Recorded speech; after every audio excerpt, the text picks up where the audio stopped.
बिस्मिल्लाहिर्रहमानिर्रहीम। अस्सलाम वालेकुम। मैं हूँ आपकी मेज़बान निदास। नाज़रीन, एक बार फिर से साइंस सरकार की एमक्यूम पाकिस्तान पे लफ्ज़ी गोलाबारी। कहते हैं कि हमने हाथ जोड़े, कई मरतबा कहा कि इलेक्शन से बाइकआउट ना करें, लेकिन उसके बावजूद भी एमक्यूम पाकिस्तान ये समझती रही कि हम ये सीट्स जो है किसी और तरीके से निकाल लेंगे। लेकिन ये बात एमक्यूम पाकिस्तान सुन ले कि जिस तरह से वो कहते हैं कि ये शहर एमक्यूम का है, लेकिन ये शहर भुट्टो का और भुट्टो का ही रहेगा। इस हवाले से प्रोग्राम में गुफ्तगू करते हैं। हमारे साथ मौजूद है एमक्यूम पाकिस्तान से फयाज़ कायम खानी साहब, जमात इस्लामी से हमारे साथ मौजूद है नजीब अयूबी साहब। खुशामदीद कहूँगी आप दोनों को प्रोग्राम में।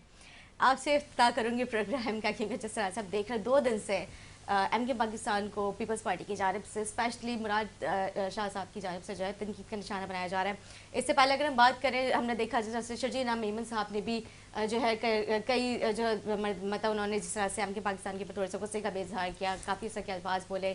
तो क्या कहेंगे आप लोग तो आपस में इत्तेहादी हैं, पार्टनर्स भी हैं आप लोग वफाक में, उसके बावजूद और सिंध में क्यों इस तरह के मामला नज़र आ रहे हैं हमें?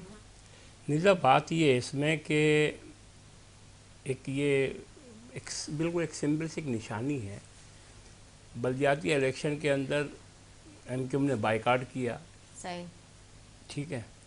और इस वक्त जो उनकी हरीफ है, बज़ाहिर जो हरीफ है बल्दियात के अंदर, वो जमात इस्लामी और पीटीआई है। उनका नज़रा लेकिन एमक्यूम पे गिरता है, ठीक है। ये साबित करता है इस बात को कि उनके भी लाशऊरी तौर पे ये उनको मालूम है इस बात का कि अगर कराची के मसाइल के ऊपर कोई हमारे लिए रुकावट है तो वो एमक्यूम है। अच्छा, एमक्यूम के ऊपर शर्जील मेमन का या मुराद अली शाह साहब का जो हालिया अब 1-2 दिन में बयानात आए हैं, इन बयानात ये कि उनका रूटीन के बयानात हैं। उन्होंने इलेक्शन में जाना है, उन्होंने इलेक्शन में जाना है, ठीक है ना जी जी, उन्होंने इलेक्शन में जाना है और इलेक्शन में जाएंगे वो एक ही वजह से कि नेशनलिज्म को, असबियत को प्रमोट कैसे करेंगे। ठीक, एमक्यूम को सिंपल बनाया हुआ है। एमक्यूम की मुखालफत करेंगे तो जो इंटीरियर सिंध में इनका वोटर है वो मोटिवेट होगा।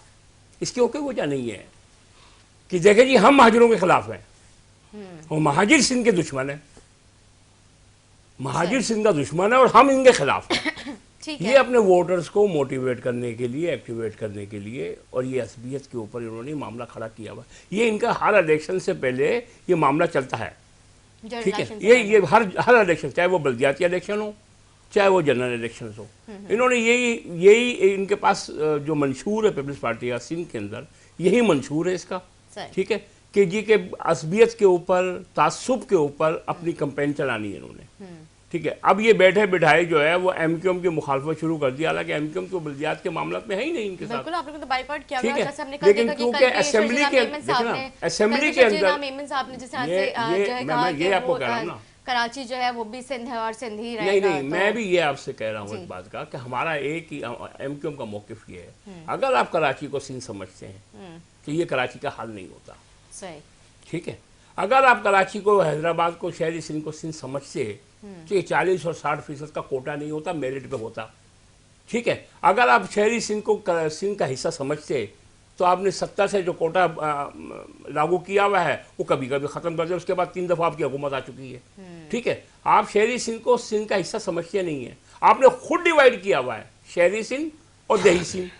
अब आप चीख रहे हैं ये असल में इनका इलेक्शन की कंपेन है, समझो एक तरीके से। बल्दियाती इलेक्शन में एमक्यूम नहीं है। देखिए, बल्दियाती इलेक्शन में मुराद अली शाह का ये बयान बिल्कुल गलत है और बिल्कुल झूठ पे रखा हुआ है कि जी उन्होंने हाथ जोड़ लिए, पाँव जोड़ लिए, रोकना चाह, ये वजह नहीं है। वजह यह है कि जो एमक्यूम ने अपने तहफ़्फ़ुज़ात पेश किए थे, ठीक है, उस पर क्यों नहीं गौर किया गया। सही, आपने जो मुतासिबाना और गैर कानूनी हल्का बंदियाँ की हुई हैं, ठीक है, वो ख़त्म क्यों नहीं की आपने बल्दियाती इलेक्शन के बाद हमारी जो है डिमांड पे 53 यूसी का इजाफा कर दिया, आपने बल्दियाती इलेक्शन से पहले क्यों नहीं किया, ठीक है ना। ये तमाम चीज़ें हैं ना मौजूद। अच्छा, हमने कहा कि जी मरदमशुमारी गलत है, आपने मरदमशुमारी के ऊपर वही ड्रामा किया जो 2017 में आपने किया, आपने वही ड्रामा किया जो आपने 1972 में किया था, ठीक है, वही सेम ड्रामा आपने फिर खड़ा कर दिया। उसके अलावा हमने कहा कि जी वोटर लिस्ट गलत। देखिए नीता, बात यह है, बल्दियाती इलेक्शन से पहले जो एमक्यूम का मौक़िफ़ था जिन रिजर्वेशंस के ऊपर एमक्यूएम ने बाइकाट किया था, अब सेम बात कल हाफिज नईम साहब का बयान आया। बिल्कुल मैम, मेरा भी कि जी के देखिए हाफिज नईम साहब का बयान आया जी के हल्का बंदियां बड़ी गलत जमात थी इस्लामी इस चीज को भाई, मानने जमात इस्लामी लगी। नहीं, आज पीटीआई भी बोल रही है सही। कि जी हल्का बंदियां गलत थी, ठीक। मर्दमशुमारी गलत थी, वोटर लिस्ट गलत थी। अब आप अच्छा, ये कल का बयान इनका खुद का। हम तो नहीं है ना बल्दियात में, लेकिन ये हमारा ही मौके पेश कर रहे हैं। ये बल्दियात के इलेक्शन से पहले हमने कहा था कि भाई एक जगह पे बैठ जाओ, हमने एपीसी भी बुलाई इसके ऊपर कि ये आप एक जगह पे बैठ जाओ और ये जो हमने जो तहफ़्फ़ुज़ात जो एतराज़ात उठाए हैं आप इन पे गौर करो ना, आप इन पे गौर कर लो कि जी कि ये तमाम चीज़ें गलत हैं। अब देखिए, अब खुद सोचें आप, जमात इस्लामी ने वोट ज़्यादा लिया है, 4.25 लाख के करीब लिया है, पीपल्स पार्टी ने 3.25 के लिया है, पीपल्स पार्टी के नंबर ज़्यादा हैं सीट के, जमात इस्लामी के कम है। क्यों? ये कहा था एमक्यूएम ने, एक तरफ 80,000 की आपने यूसी बनाई हुई है, एक तरफ आपने 8,000 की यूसी बनाई हुई है। ये है प्रॉब्लम। आज जमात इस्लामी जो इस नेच पे पहुंच चुकी है, या पीटीआई जो इस जगह पे खड़ी है, ये वही बुनियाद है जो एमक्यूएम ने कही थी कि आपने 80,000 की यूसी एक्सेप्ट कर ली, उधर 8,000 की आपने एक्सेप्ट कर ली। ये मुतासिबाना है, ये गैर कानूनी है, जिसके ऊपर एमक्यूएम हाईकोर्ट में गई। लेकिन अल्लाह भला करे हमारी अदालतों का, इन्होंने जो है अवामी मसाइल तो सुनने ही नहीं है ना। इन्होंने एक ऐसा निज़ाम बन चुका है इस मुल्क के अंदर, अदालतों के अंदर ऐसा सिस्टम बन चुका है कि जी ये आया एमक्यूएम का, इसकी नहीं सुननी, ये आया महाजिर, इसकी नहीं सुननी, ये आया विरोध, इसकी नहीं सुननी। तो न्यूट्रल होती है वो थोड़ी ना, तो यही रहा ना इस मुल्क में चल यही रहा है। किसी के लिए रात को 12 बजे आप जमानत ले लेते हो और कोई सालों से जो है सुप्रीम कोर्ट में लटका हुआ है। असल इशू देखे निदा, जो बात एमक्यूएम ने कही है वो साबित हुई है, वो चीजें साबित हो गई है। आज बदकिस्मती शहर की है, 3.25% का मेयर बना हुआ है, 3.25% की नुमाइंदगी है उसके पास जी। वो 3.5 करोड़ के शहर का जो है ना मेयर बना हुआ है। ठीक है, अब दूसरे जो ये जमात इस्लामी वाले हैं, इनके पास 4.25% वोट है, पीटीआई के पास 3% वोट है। अब आप सारे मिला के 11% है। तब इसमें जो है ये जो मामला जिस तरीके से लेके गए हैं, ये अब शहर में काम क्या खाक करेंगे, इन्होंने शहर की नुमाइंदगी इन लोगों के पास नहीं है। तो सारे मसले का हल जो है वो जो चीज करी है पीपल्स पार्टी को पता है कि एक दिन आगे एमक्यूएम के सामने, एमक्यूएम नहीं आके खड़ा होना है, जमात इस्लामी और पीटीआई खड़े नहीं होंगे। अच्छा। नहीं ये कुछ नहीं करेंगे, इन्होंने सिर्फ बैनर लगाने हैं। ठीक है, देखिए अमली तौर पे काम किसने किया? सुप्रीम कोर्ट में हम गए मर्दमशुमारी पे, अमली तौर पे काम हमने किया। हल्का बंदियों पे हाई कोर्ट में आज भी हम मौजूद हैं, हमने किया। वोटर लिस्ट पे हम इलेक्शन कमीशन गए, आज भी हम मौजूद हैं। अमली तौर पे हमने वो काम किए हैं। अब 53 यूसीज का इजाफा हमने करवाया है। ये 5 साल के बाद मर्दमशुमारी हमारी वजह से हुई है। तो ये तमाम चीजें हैं, ये तमाम हमारे जमात इस्लामी वालों को, पीटीआई वालों को सोचना चाहिए था। मैं बिल्कुल कहता हूँ इस बात को, ये जो हम इस मेयर को नहीं मानते हैं, नहीं मानते, हमारी पार्टी का मौका, तो आप लोगों ने तो बाइकॉट किया, हम इस इलेक्शन को नहीं मानते, तो फिर हम इस इलेक्शन को नहीं, ये बात नहीं है। जिस तरीके से इन्होंने इलेक्शन करवाया मेयर का, जो सिलेक्शन इलेक्शन जो भी है, ठीक है ना, मुंतखब करवाया है, ये कौन सा तरीका है? हम तो इस पूरे प्रोसेस के खिलाफ थे। लेकिन अगर चले आप इसको थोड़ा सा जो है डिसेंट्रलाइज कर दें, तो अगर मेयर का भी मामला जिस दिन 15 जून को जो हुआ है, वो क्या तमाशा लगा है, 3.25% वाला मेयर बन गया है।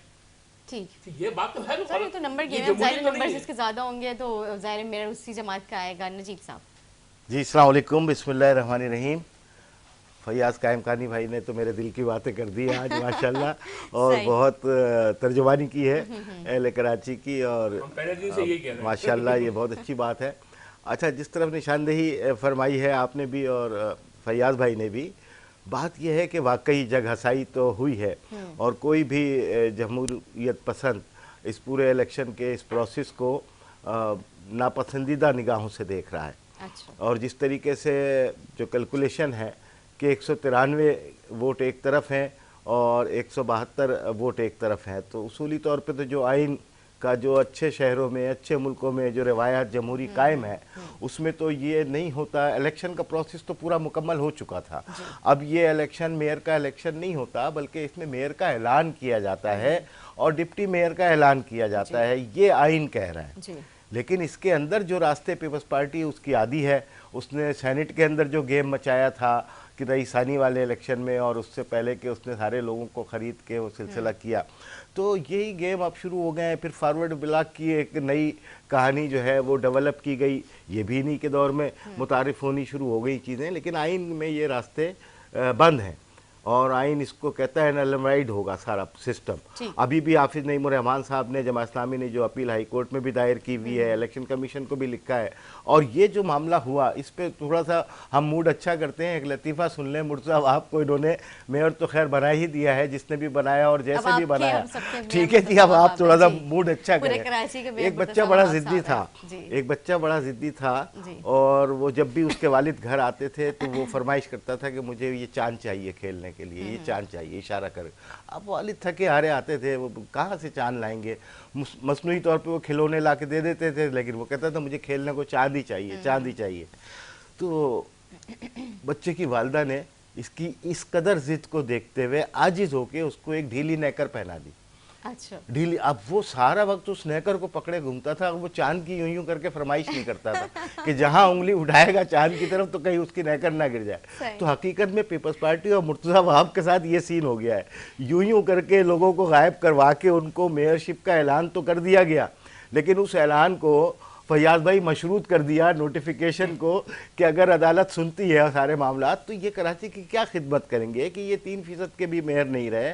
इन्होंने किया क्या? देखिए, पहले कराची की तालीमी इदारों पे कब्जा किया, कराची की ज़मीनों पे कब्जा किया, कराची के वसाइल पे कब्जा किया पीपल्स पार्टी ने। उसके बाद जनाब यहाँ की नौकरियों के ऊपर काबिज हो गए, यहाँ कोटा सिस्टम की जैसे बात कर रहे हैं उसको मुस्तकिल तौर पे लागू कर दिया कि यहाँ का बच्चा अब कुछ भी नहीं कर सकता। तो ये सब कुछ करने के बाद आखिरी जो चीज़ बची थी वो एक आइनी और जमहूरी हक था कराची के रहने वालों का। इन्होंने उस आइनी और जमहूरी हक के ऊपर जो है वो तसल्लुत कायम किया है। और इसके बाद अब मैं समझता हूँ कि कराची के लोगों को, चाहे वो किसी भी जमात से उनका ताल्लुक हो, बहुत संजीदगी के साथ कुछ और सोचना होगा। देखें, इस तरीके से तो दाल गलने वाली है नहीं। जिस तरीके से पीपल्स पार्टी ने एक पंजे गाड़ने का अमल शुरू किया है, पहले सिंध के अंदर जो कुछ भी होता था लोगों को पता नहीं चलता था। सिंध में तो जिस तरीके से इन्होंने बल्दियाती इलेक्शन में अनपोज अनपोज अनपोज ये करना शुरू कर दिया, तो उसकी तो लॉजिक हमें समझ में आ रही है कि आप एक तासुर देना चाह रहे थे कि ये पूरा सिंध, जिसमें कराची और शहरी इलाके भी शामिल हैं, ये सब हमारे पास है। लेकिन जब अहले कराची ने देखा कि कराची के अंदर इस तरीके से आप, यानी 4000 वोट अगर जमात इस्लामी ने लिए हैं तो आपने 4 के आगे पीछे 200 और लिख के पीपल्स पार्टी के डाल दिए। तो इसी तरीके से सिर्फ नंबरों में तब्दीली करके अपने लोगों को जितवाया। ऐसे कोई 35 केस हैं जो बिल्कुल जब उसको टोटल कर रहे और थे ये तो सब हमारे उसमें चल रहे हैं, ट्रिब्यूनल में चल रहे हैं, सुप्रीम कोर्ट में चल रहे हैं, हाई कोर्ट में चल रहे हैं। इलेक्शन कमीशन को मालूम है कि ये हमने केसेस किए हुए हैं, लेकिन वही फैयाज वाली बात कि वो किसी के ऊपर भी, वो तो ठंड प्रोग्राम चल रहा है, वो तो इनके वजीरों के लिए वो रात को 1 बजे खुलवा लेता है और वजीर आजमों के लिए 2-2 बजे रात को अदालत खुल जाती है। लेकिन ये फैसले 2 महीने से लटक रहे हैं और उसके ऊपर कोई सुनवाई नहीं हो रही। वजह यही थी कि ऊपर से कोई दबाव होगा, कोई दबाव नीचे से होगा कि कोई ना कोई चीज ऐसी होगी कि इनको पैराशूट के जरिए उतारना। अब मुर्तज़ा वहाब की कहानी सुनो कि ये तो सरकारी एडमिनिस्ट्रेटर थे ना भाई, लगाए गए थे ना, पीपल्स पार्टी ने इनको लगाया था और पीपल्स पार्टी ने लगाया और ये आजिज होके इन्होंने इस्तीफा भी दिया उससे। फिर पीपल्स पार्टी ने कमर थपथपाई, नहीं नहीं नहीं खड़े रहे भाई, खड़ा रहे, बड़ा काम लेना है तुझसे। फिर दोबारा इनको खड़ा किया, ये तो रिकॉर्ड पे मौजूद है ना, रोते हुए ये बाहर आ गए थे जब वो के इलेक्ट्रिक के वो बिल लेने की दरख्वास्त वो अदालत ने रिजेक्ट कर दी थी इनकी, तो वो भी हमने इनको रुकवाया था।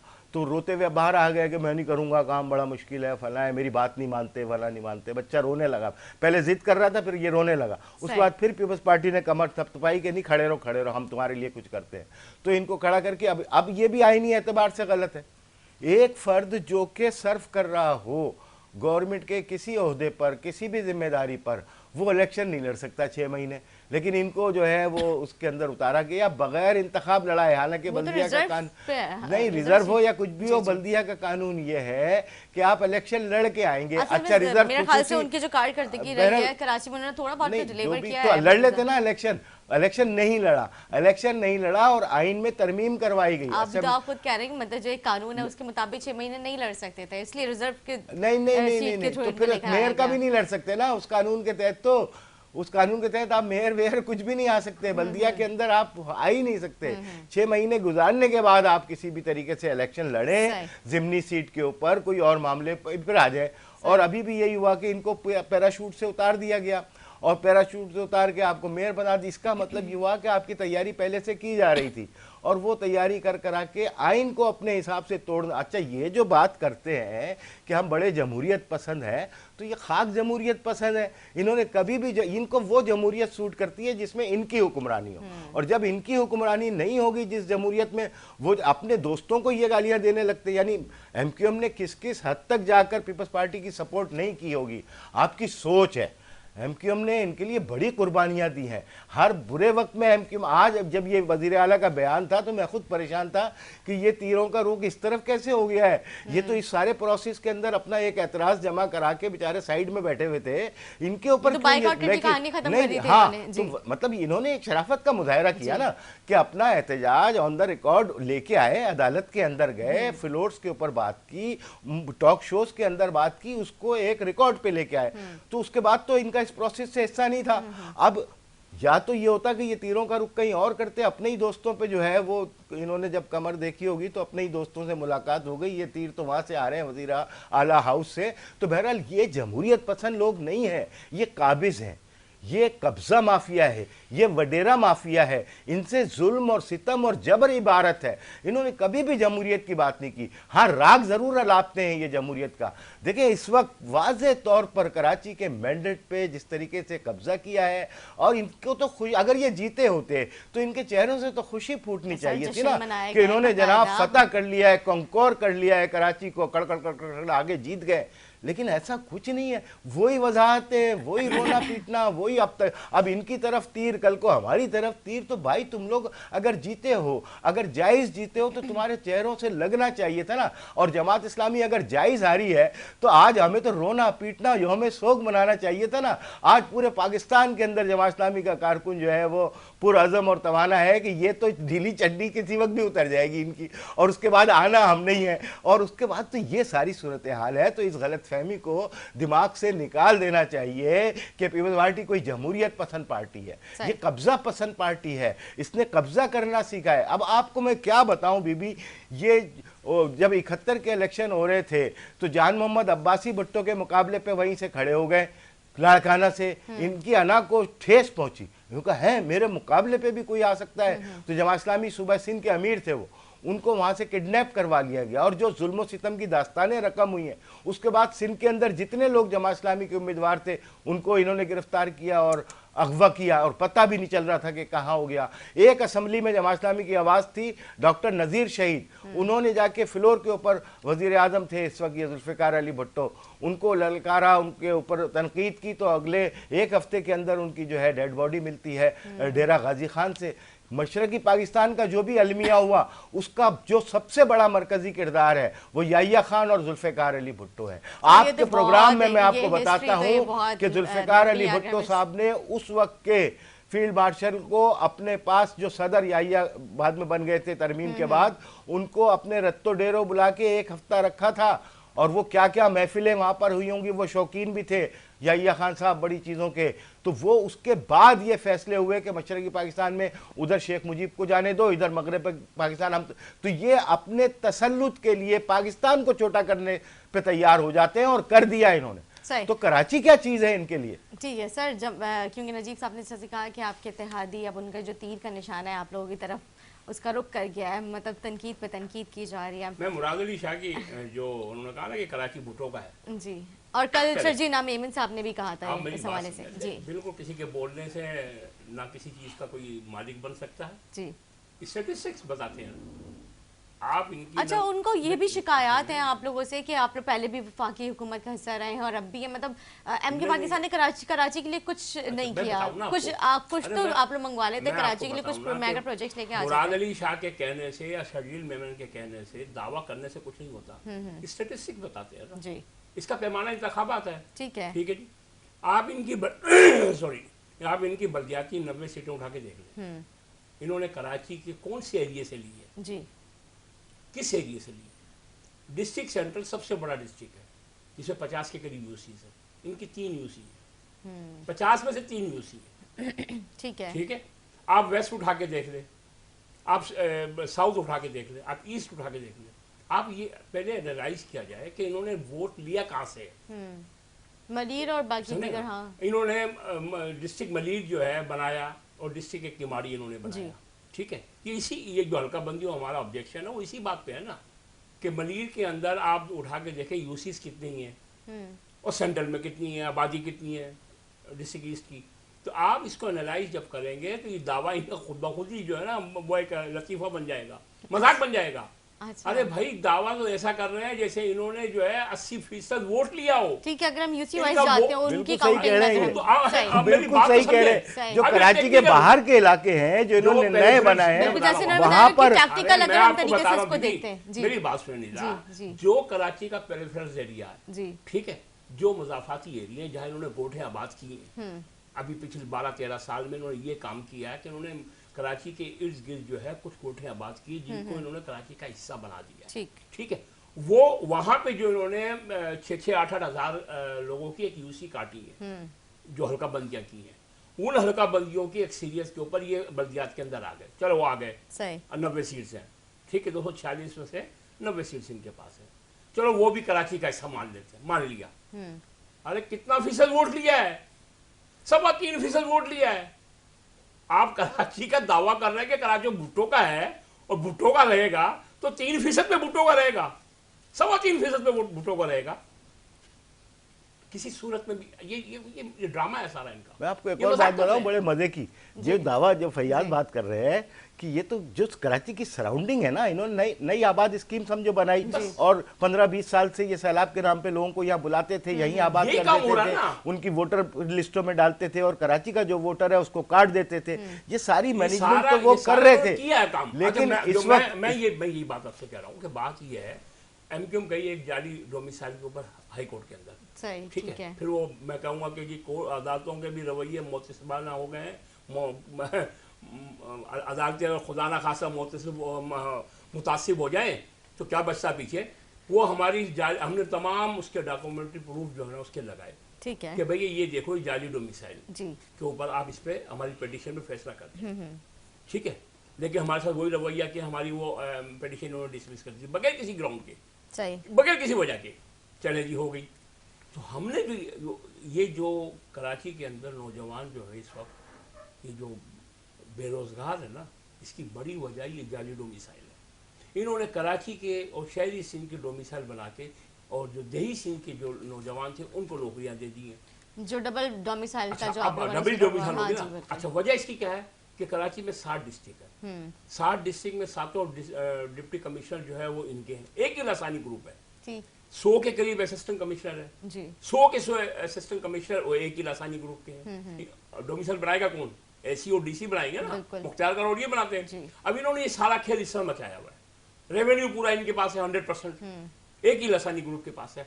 अब ये कहते हैं कि जी कि हमारा आप इंतजामी तौर पे बिल्कुल कराची आपका हुआ है। आपने गैर आईनी तौर पे गैर कानूनी तौर पे अपॉइंटमेंट्स करके कराची पे कब्जा किया हुआ है, लेकिन अवामी सतह पे तो नहीं है ना। 3% का वाला वोट लेने वाला 3.25% वोट लेने वाला दावा कर रहा है कि ये शहर मेरा है, बाकी 97% कहाँ है? जी बाकी 97% जो लोग हैं वो कहाँ चले गए?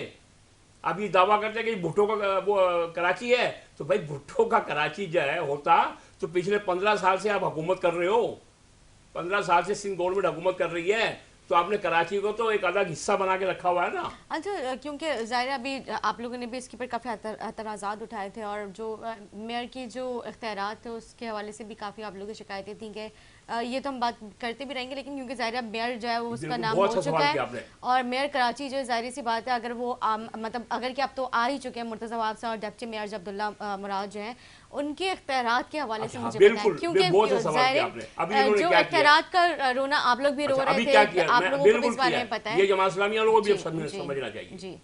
जो टाउन चेयरमैन बने हैं, जो यूसीस के चेयरमैन बने हैं, इनके भी तो है ना, हमारे ही तो हैं 9 तो हमारे हैं ना जमात इस्लामी के। मेरी बात सुनो, 25 में से 9 हमारे हैं, 3 पीटीआई के हैं, तो 12 तो यूसी चेयरमैन हमारे, और जो पूरा सेंट्रल, मैं बता रहा हूँ ना, पूरा सेंट्रल का इलाका, पूरा लियाकताबाद का इलाका, पूरा कोरंगी, पूरा लांडी, पूरा मली, देखो ना ये जमात इस्लामी बात, इख्तियारात वो बदमाशी कर रहे हैं ना, पहले भी बदमाशी की है। अब सुने क्या किया, अब इन्होंने कल नया नोटिफिकेशन निकाला है, हम ब्रेक के बाद इसको कंटिन्यू करते हैं। नया नोटिफिकेशन भी दिया है। ठीक है, एक शॉर्ट ब्रेक लेंगे, ब्रेक के बाद हाजिर होंगे, गुफ्तगू जारी रखेंगे, हमारे साथ रहें।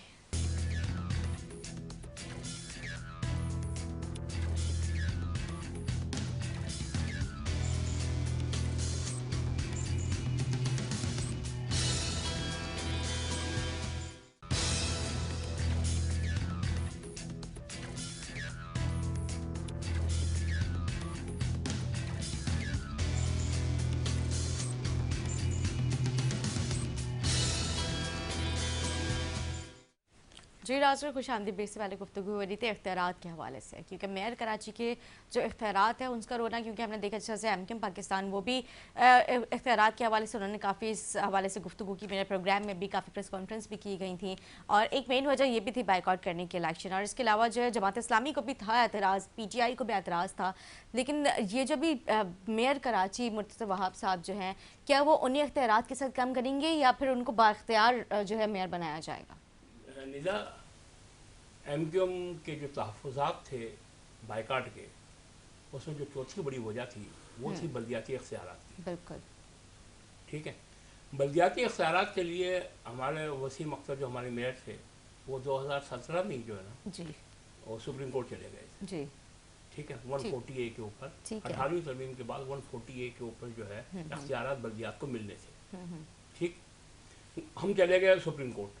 सुप्रीम कोर्ट ने 3 साल बाद जो है उसका फैसला किया।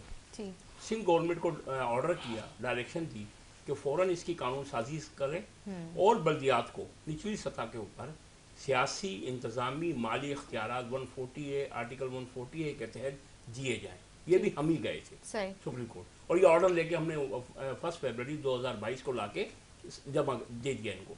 ठीक है, आज 1.5 साल हो गया, वो इख्तियारात भी मिले। फिर उन्होंने एक काला कानून बनाया 2021 के अंदर, बल्दियाती काला कानून। उसमें सबसे पहले ऑब्जेक्शन एमक्यूएम ने किया। एमक्यूएम ने उसमें भरपूर एहतजाज किया, हमारे उसमें कौन भी शहीद हुए, हमारे उसमें मुंतखब नुमाइंदे ज़ख्मी भी हुए, और हमने उसमें भरपूर एहतजाज किया। दूसरी वजह ये थी, एमक्यूएम ये कहती है कि भाई क्योंकि हम 2015 से 2020 तक मिल रहे हैं, बल्दियात हमारे पास रही है, तो हमें मालूम है कि उसमें इख्तियारात क्या हैं। बिल्कुल सही बात है। ठीक है, तनख्वाहें और पेंशनरों को पेंशन देने के पैसे नहीं होते थे।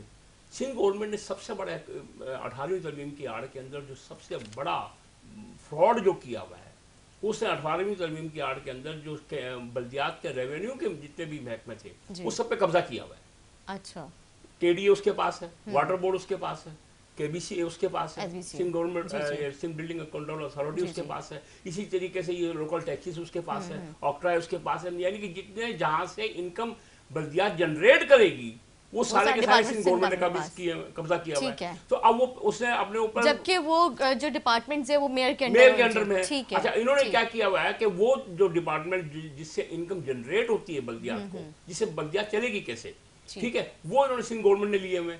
सिंध गवर्नमेंट ने जो है अपने ऊपर डिपेंडेंट कर लिया बल्दियात को। एक अपना एक जो बल्दियात जो एक पूरी लोकल गवर्नमेंट है उसको एक डिपार्टमेंट बना दिया है इन्होंने। ये हमारा एतराज था।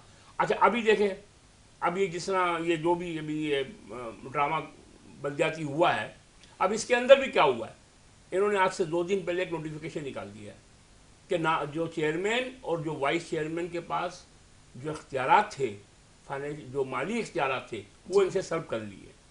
अभी कुछ नहीं कर सकते। तो मतलब ये गटर का ढक्कन, हाँ जी मैं बता रहा हूँ आपको, ये गटर का ढक्कन भी नहीं लगा सकते हैं। वो भी सिंध गवर्नमेंट के, वो भी अब उनके जो सिंध गवर्नमेंट के एम्प्लॉइज जो के सिंध गवर्नमेंट के जो एम्प्लॉइज होंगे यूसीज में, टाउन में और मरकज में, यानी कि बल्दियात में, ठीक है, वो लोग इसको पास करेंगे। एक पूरी पूरी कमेटियां बना दी गई हैं। ठीक है, वो एक 3, 4, 5 रुकनी हर जिस सतह की भी हो उस सतह की एक कमेटी बनाई गई है, वो फैसला करेंगे कि इसमें गटर का ढक्कन लगना है या नहीं लगना है। ये जो यूसी चेयरमैन है, टाउन चेयरमैन है, ये अब तमाम के तमाम जो हमारे जमाने से भी निचली सतह पे चले गए हैं। माली और ठीक है। माली हिसाब से। तो सही। एमक्यूएम का जो है रास्ता देखे, एमक्यूएम ने यही बात कही, जमात इस्लामी को भी कही, पीटीआई को भी कही, ठीक है। लेकिन पीटीआई की क्योंकि उसकी बिकना रिवायत सी बन गई है, वो सेनेट में वो बिक गए, कौमी असेंबली में वो बिक गए, पंजाब असेंबली में वो बिक गए, और वो बल्दियात में भी बिक गए। मतलब आपका कहने का मकसद है पीटीआई जमात इस्लामी के हाँ, जब पीटीआई साथ मतलब उन्होंने खरीद लिया। पीटीआई ये सब फजूल बातें कि किसी ने किडनैप कर लिया, किसी ने उठा लिया, किसी ने बंद कर लिया, किसी ने कुछ भी नहीं किया है। वो 30 के 30 अरकान पीटीआई के बिके हैं, जिस तरह पंजाब असेंबली में बिके थे। मतलब आपका मकसद है पीटीआई ने खरीदे, वो पीपल्स पार्टी ने खरीदे या जमात इस्लामी ने? पीपल्स पार्टी ने लिए ना, जमात इस्लामी की जिम्मेदारी थी ना अपने अरकान को जमा करने की। जमात इस्लामी तो ये तो जमात इस्लामी जो है इलेक्शन से पहले मेयर बनी फिर रही थी कि हम तो मेयर पक्के हैं। ठीक है। अरे भाई, ये सियासत है, सियासत की तरह खेली जाती है। अगर फैयाज कायमखानी का शो खत्म हो गया हो जी, आप, तो मैं कुछ अर्ज करूं, आप तो खाकों में रंग भरने के लिए बैठी हुई हैं, वरना ये प्रोग्राम तो आज फैयाज कायमखानी का है। बहुत सारे पॉइंट्स कि मैं उनसे मैं कर रही थी क्योंकि ज़रा मेयर इनका था जमात का, तो मैंने कहा कि सारा प्रोग्राम आपने तो ऐसी बैठी हुई है सिर्फ, बाकी इनका प्रोग्राम था, मेरी कुछ गुफ्तगू अब सुन लीजिए। ये मोहतरम फैयाज भाई ने सारी बातें, मैं उनसे मुत्तफिक हूँ। हाँ, पहली बात तो ये, और हमारी हंसी मजाक चल रही होती है, लेकिन अब बात कुछ हकाइक पे हो जाए ना, कहानियों पे तो सारी बातें हो गई। हकाइक ये है कि इख्तियारात का ये जो सारा ट्रांसफ़र था, ये इसका सहरा जाता है इशरतुल इबाद और फारूक सत्तार और कायम अली शाह के हवाले इन्होंने कर दिए थे बल्दियात के। ये उस वक्त की बात है, इख्तियारात जी। उसके बाद अब आप मेरी बात सुनिए, उसके बाद ये जो काला कानून लाए हैं, और ये कल के जो इन्होंने ऑर्डिनेंस के जरिए ये कोशिश कर रहे हैं कि ये सारे इख्तियारात वापस ले लें, तो इसी तरफ तो जमात इस्लामी निशानदेही कर रही है कि ये एक तसल्लुत का अमल मुकम्मल करना चाहते हैं कराची पे, और इसको रोकने के लिए ही जमात इस्लामी ने फ़ाइट की थी। जमात इस्लामी की पहली बल्दिया में थी सिर्फ 7 चेयरमैन, और इसी जद्दोजहद के नतीजे में सिर्फ जमात इस्लामी की इस दफ़ा 130 चेयरमैन मौजूद हैं, और वो उन तमाम इलाकों में मौजूद हैं जहाँ पर मुख्तलिफ, और मिसाल के तौर पे MQM सेंट्रल में राज कर रही थी, दूसरी जगह राज कर रही थी। तो ये माइंड कैसे लोगों के सेट हुए? ये ऐसे सेट हुए कि वहाँ काम नहीं हुआ ना। जब ये मुक्तदर, ये लोग जो वोट लेके कराची में आते हैं, जब ये हुक्मरान यानी पीपल्स पार्टी के साथ मिलते हैं, तो पीपल्स पार्टी की ये खूबी है कि वो अपने जैसा बना लेती है सबको किसी भी तरीके से। पहले बिकने में MQM का नाम नंबर 1 था, चलिए अब किसी और जमात का आ गया, तो वो तो चलता रहता है मामला। अगवा का मामला या पैसे लेने का मामला, ये उस पार्टी के ऊपर छोड़ दीजिए जो कार्रवाई करेगी। कल ही 2 खवातीन के ऊपर कार्रवाई की गई है, एक सफूरा टाउन की और एक दूसरी, इसी तरीके से वो कर लेंगे। लेकिन असल में अच्छे लोग तो वो हैं जो इस सारे प्रोसेस के अंदर साथ मिले रहे। जमात इस्लामी के 130 वोट, चेयरमैन ना बिके, ना झुके, ना दबे, ना डरे, वो डटे में। उसके बाद मैं 31 लोगों को भी सलूट पेश करता हूं कि वो पैसों की ऑफर्स उन्हें भी होंगी, दबाव उनके ऊपर भी था, गिरफ्तारियों का खौफ उनको भी था, लेकिन वो भी डटे रहे। तो इस तरीके से ये जो अब 160 नंबर्स आए हैं, हम तो ये कह रहे थे सिंपल बात कि ऐवान के अंदर इलेक्टोरियल बोर्ड को पूरा होने दें, चाहे वो बिक गए हों, चाहे फॉरवर्ड ब्लॉक बन गया हो, आप उन्हें ले आइए। उन्हें जमात इस्लामी के हाफिज साहब ने ही तो हथकड़ी खुलवाई ना उन बच्चों को, जो वो पीटीआई के लेके आए थे, 2 मुंतखब चेयरमैन थे, उनके हाथों में हथकड़ियाँ पड़ी हुई थी। हाफिज नईम ने कहा पहले इनकी हथकड़ियाँ खोलो, वो हथकड़ियाँ खुली और वो फिर आए। फिर इसी तरीके से हम ये उसूली बात कर रहे थे कि हमारे 192 नंबर हैं, जहां भी हैं आपकी जिम्मेदारी है कि उनको लेके आइए। लेकिन पीपल्स पार्टी ना उनको लेके आना चाह रही थी, ना इंतजामिया के जरिए मंगवाना चाह, हालांकि सबको पता था, मीडिया ने तो दिखा दिया था कि किस जगह पे उन्हें रखा गया है, और पुलिस का स्पेशल कमांडो का जो दस्ता होता है उनकी जेर निगरानी किसके बंगले के अंदर ठहरे हैं वो तस्वीरें भी आ गई, फिर किस होटल में उनको ले जाया गया वो तस्वीरें भी आ गई। तो जमात इस्लामी की क़यादत को सारी चीज़ें मालूम थी, और हमने तय किया हुआ था कि पीपल्स पार्टी जो हर दफ़ा कालिक मलती है अपने मुंह पे, लेकिन लोगों के सामने वो जमहूरियत का चेहरा लेके आती है। लेकिन हमने तय कर लिया था कि इनके चेहरे को बेनकाब करेंगे, और यही हुआ। अब मेरी MQM से, मेरी PTI से और तमाम कराची के दोस्तों से, और जमात इस्लामी जाहिर है वो रोल कर रही है, लोगों के दिलों के ऊपर है, जब भी तो हमें इतना मैंडेट मिला है ना। मैं ये कहता हूं कि देखिए, अभी भी मैं पहले भी प्रोग्राम से पहले कहता था मुख्तलिफ प्रोग्रामों में कि कराची को बचाने के लिए सबको एक होना होगा। कराची ICU में पड़ा हुआ है, ये उस वक्त की बात है, लेकिन मैं अब कह रहा हूं कि कराची दम तोड़ रहा है। इस दम तोड़ते कराची को बचाने के लिए जो भी कराची का बेटा है, जो भी कराची में रहता है, जो कराची से मोहब्बत करता है, उसको साथ मिलना होगा। अपनी सियासी वाबस्तगी को पीछे रखकर कराची को बचाने के लिए, इन वडेरों से बचाने के लिए, इस कब्जा माफिया माफिया से बचाने के लिए, चोर लुटेरों जरदारों से बचाने के लिए इनको मिलना होगा, वरना कहीं ऐसा ना हो जाए कि कराची के लोग शेख मुजीबुर रहमान की तरह सोचने पर मजबूर हो जाए। जब उससे जमहूरी हक बार बार छीना गया, वो बार बार जीता, उससे बार बार जमहूरी हक छीना गया। आज कराची के लड़के को नौकरी नहीं मिल रही, आज कराची का लड़का सिविल सर्विसेज में नहीं आ सकता, आज कराची का लड़का डॉक्टर बन के नौकरी नहीं ले सकता। प्राइवेट इदारों में जा रहे हैं बच्चे, 10-10, 20-20 लाख रुपए महाना कहां से लाएंगे उनके वालिदैन। सरकारी इदारे बंद हो चुके हैं, तालीम के नाम के ऊपर ताले लग चुके हैं। लड़के, आज ही पता चला कि 300 कराची और यहाँ के लड़के जो है वो समंदर में डूब गए पाकिस्तान के। गैर मुल्क क्यों जा रहे हैं? कराची छोड़ने पे क्यों मजबूर हो रहे हैं लोग? पाकिस्तान क्यों छोड़ रहे हैं? इन नाआकिबत अंदेश हुक्मरानों की हरकतों की वजह से इन्होंने जमहूरियत का चेहरा इतना मस्त कर दिया है, बर्बाद कर दिया है। आज आपके शो में फैयाज मेरा भाई है, किसी भी पार्टी से ताल्लुक रखता हो, मैं फिर ये कहता हूं हाथ जोड़ के कि भाई कराची को बचाने के लिए आ जाओ। और मुझे कल बहुत बुरा लगा, इज़हारुल हक उछल उछल के कल असेंबली के अंदर तनकीद कर रहा था जमात इस्लामी के ऊपर कि देखा मामू बन गए, देखा मामू बन गए। तुम इतने फूलते जा रहे हो, तुम तो नाना और दादा बन गए हो। तुम अपने आप को तो देखो, तुम खा खा के क्या बन गए हो। कराची के लोगों के वोट तुमने खाए हैं, कराची के लोगों का मैंडेट तुमने बेचा है, कराची के लोगों के मैंडेट के नाम पे तुमने वजारतें पक्की की हैं। आज तुम बैठ के असेंबली के अंदर पीपल्स पार्टी की हमें हाँ मिला रहे हो और तंज कर रहे हो जमात इस्लामी के ऊपर, और वही पीपल्स पार्टी का वजीर आला 2 टके का कर देता है आपको असेंबली के अंदर बात करके। कहां रह जाएंगे आप? इसलिए मैं कहता हूं कि आज एक पेज के ऊपर जमा हो जाए। कराची को बचाने के लिए हम लड़ते रहेंगे, हम झगड़ते करते रहेंगे, लेकिन हम आपस के भाई हैं, आपस के घर के झगड़े हैं। लेकिन अब बाहर का लोग आके यहां पर अगर कराची पे इस तरह तसल्लुत करेंगे कि एक गटर के ढक्कन के लिए आपको मोहताज कर देंगे, एक स्ट्रीट लाइट का बल्ब लगाने के लिए आपको मोहताज कर देंगे, तो आप कुछ नहीं कर सकते। ठीक है, बहुत शुक्रिया नजीब साहब आपका। फयाज साहब, मैं आपका शुक्रिया अदा करूंगी, आप लोगों ने अपना टाइम दिया। उम्मीद करती हूँ मेरे नाज़रीन का हमारा प्रोग्राम अच्छा लगा। इख्तियारात, मेयर कराची और जो सियासी मामलात हैं उनकी जो जंग है वो सब आपके सामने है। किस तरह से जमात इस्लामी जो है वो फाइट कर रही है। MK पाकिस्तान ने बाइकआउट कर दिया, लेकिन फिर भी उनको तनकीद का निशाना बनाया जा रहा है। जो मेयर की बाजी थी पीपल्स पार्टी ले चुकी है। तो ये जो इन सारी जो गुफ्तगू थी, इन पर हम सब बात कर रहे थे और जो है मुसलसल कर ही रहे हैं। तो आगे आइंदा क्या होने वाला है, क्या नई सियासी सूरत हाल में क्या चेंजिंग्स आने वाले, इस पर गुफ्तगू करेंगे। लेकिन प्रोग्राम से इजाज़त चाहूँगी। और आज फादर्स डे है, तो जितने भी पूरी दुनिया में जितने भी बाप हैं, क्योंकि ज़ाहिर है उनका आज दिन मनाया जा रहा है, तो मेरी भी यही दुआ, अल्लाह ताला मेरे वालिद को, आप सबके वालिदों को सलामत रखें। आप लोग भी ज़ाहिर सी बात है वालिद हैं, आप लोगों को भी बहुत बहुत फादर्स डे मुबारक हो। और जो है क्योंकि ज़ाहिर है सब लोग जो है ये सोचते हैं कि एक दिन, बल्कि एक दिन नहीं है, बाप का हर दिन जो है माँ बाप के लिए होता है। और ये सिर्फ फादर्स डे जो है ये हम एक दिन अपनी मोहब्बत इजहार करते हैं, और वैसे सारा दिन जो है हर वक्त पूरा साल जो है माँ बाप को हम उनकी उस तरह से नई बात मानते, उनकी नाफरमानी करते हैं। तो कोशिश करें कि उनकी दिल आज़ारी ना हो।